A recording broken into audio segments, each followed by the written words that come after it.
तर्जुमान पंजाब हुकूमत Ataullah Tarar press conference कर रहे हैं। वो खुद छुप के बैठे हैं जहाँ पे उनकी अपनी हुकूमत है।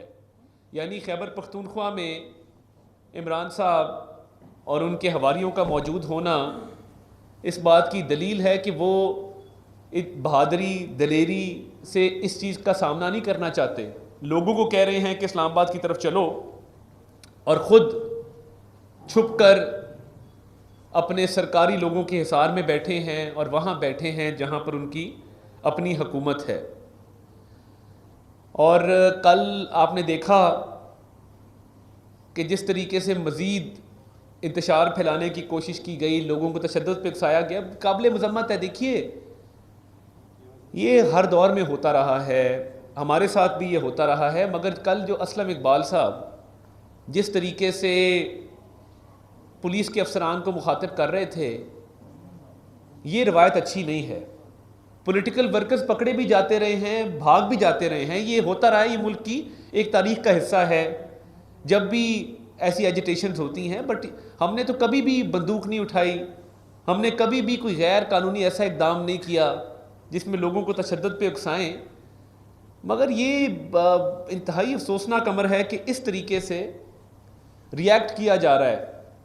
हमने तो जेलें काटी हैं, आपने हमारी बहनों को भी सजाए मौत की चक्कियों में डाला। मरीम नवाज शरीफ साहिबा ने बड़ी कठिन जेल काटी, हमने तो कभी इस तरह की स्टेटमेंट्स नहीं दी।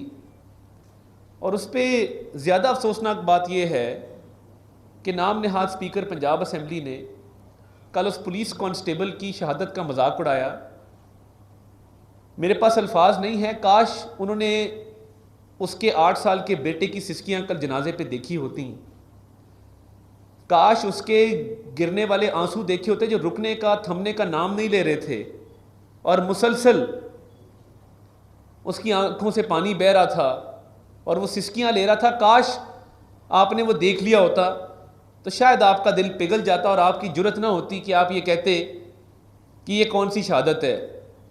एक बावर्दी अफसर जो घर के अंदर दाखिल भी नहीं हुआ, जो बाहर खड़ा था और अपनी ड्यूटी सर अंजाम दे रहा था, ये आपको किसने राइट दिया कि पहले आप उस पर गोली बरसाएं और उसके बाद उसको शहीद करके उसकी शहादत का मजाक उड़ाएं?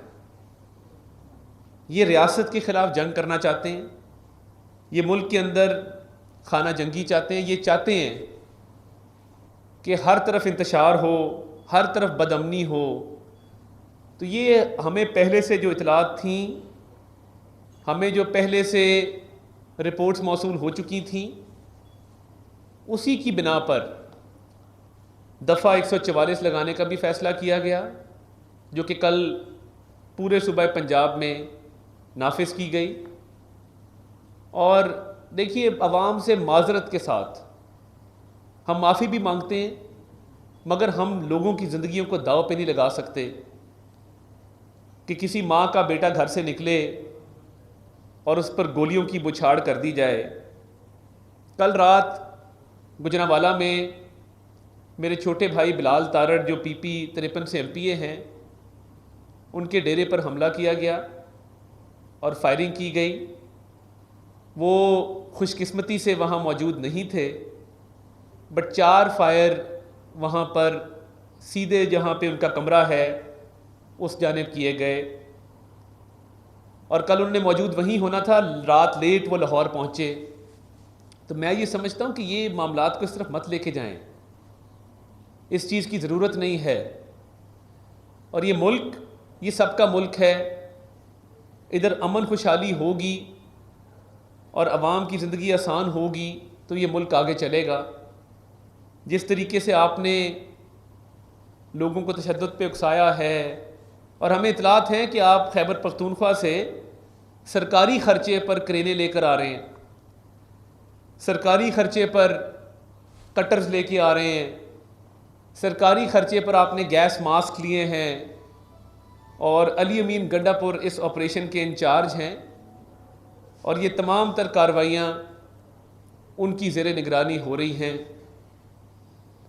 तो आप क्या चाहते हैं? आपने पहले भी इंतशार की सियासत की, माशरे को बुरी तरह तकसीम किया और लोगों का अमन भी ख़राब किया और 126 दिन मुमलिकत खुदादाद में ज़िंदगी मफलूज रही। तो ये आपकी जो रिवायत है ये कभी ना कभी टूटेगी, क्योंकि अब आप मुसल्लह जत्थों के ज़रिए लश्कर कशी करना चाहते हैं इस्लामाबाद पर, और आपकी जंग जो है वो रियासत के ख़िलाफ़ है।